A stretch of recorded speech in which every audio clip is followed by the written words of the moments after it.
Kozhikode Malaparamba sex racket കേസിൽ ഉൾപ്പെട്ട പ്രതികളായ 2 പോലീസുകാർ അറസ്റ്റിൽ. പോലീസ് ഡ്രൈവർമാരായ ഷൈജിത്ത്, സിനിത്ത് എന്നിവരാണ് അറസ്റ്റിലായത്. താമരശ്ശേരി കോരങ്ങാട് ഒളിവിൽ കഴിയുന്നതിനിടയിലാണ് അറസ്റ്റ് രേഖപ്പെടുത്തിയത്.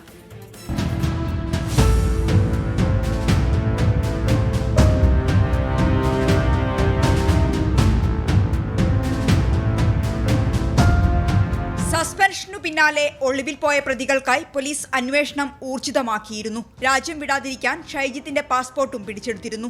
ഷൈജിത്തും സനിത്തുമായി ബന്ധപ്പെട്ട ആളുകളെ കേന്ദ്രീകരിച്ചു നടത്തിയ അന്വേഷണത്തിലാണ് പ്രതികളിലേക്ക് എത്താനായത്. ഇക്കഴിഞ്ഞ തിങ്കളാഴ്ച മുതൽ താമരശ്ശേരി ഭാഗത്ത് ഒഴിഞ്ഞ വീടിന്റെ മുകൾ നിലയിൽ ഒളിവിൽ കഴിയുകയായിരുന്നു ഇവർ. ഇരുവർക്കും യാത്ര ചെയ്യാൻ 1-ാം പ്രതി ബിന്ദുവിന്റെ ഭർത്താവ് രാജുവിന്റെ കാർ ഉണ്ടായിരുന്നു. ഈ കാറും അന്വേഷണ സംഘം കസ്റ്റഡിയിലെടുത്തു. സെക്സ് റാക്കറ്റ് കേന്ദ്രം നടത്തിപ്പുകാരുമായി അടുത്ത ബന്ധം ഈ 2 പോലീസുകാർക്കും ഉണ്ടായിരുന്നു. സാമ്പത്തിക ഇടപാടുകൾക്ക് പുറമെ ഈ കേന്ദ്രം നടത്തിപ്പിലും ഇവർക്ക് പങ്കുണ്ട്. സെക്സ് റാക്കറ്റ് സംഘവുമായി ചേർന്ന് വലിയ സാമ്പത്തിക നേട്ടം ഇവർ ഉണ്ടാക്കിയെന്നും അന്വേഷണ സംഘം കണ്ടെത്തിയിരുന്നു. ഇവരെ കൂടുതൽ ചോദ്യം ചെയ്താൽ മറ്റ് ഇടപാടുകളുമായി ബന്ധപ്പെട്ട വിവരങ്ങൾ ലഭ്യമാകും. DCPക്ക് ലഭിച്ച രഹസ്യവിവരത്തെ തുടർന്നായിരുന്നു മലാപ്പറമ്പ് സെക്സ് റാക്കറ്റ് കേന്ദ്രത്തിൽ പരിശോധന നടത്തിയത്. നടത്തിപ്പുകാരായ 3 പേർ ഉൾപ്പെടെ 9 പേരെ അന്ന് അറസ്റ്റ് ചെയ്തിരുന്നു. ഇനി ഈ കേസിൽ ഒരാൾ കൂടി അറസ്റ്റിലാവാനുണ്ട്. അപ്പാർട്ട്മെന്റ് വാടകയ്ക്കെടുത്ത അമനീഷ് കുമാർ വിദേശത്താണ്. ഇയാളെ നാട്ടിലെത്തിക്കാനുള്ള ശ്രമം അന്വേഷണ സംഘം തുടങ്ങി.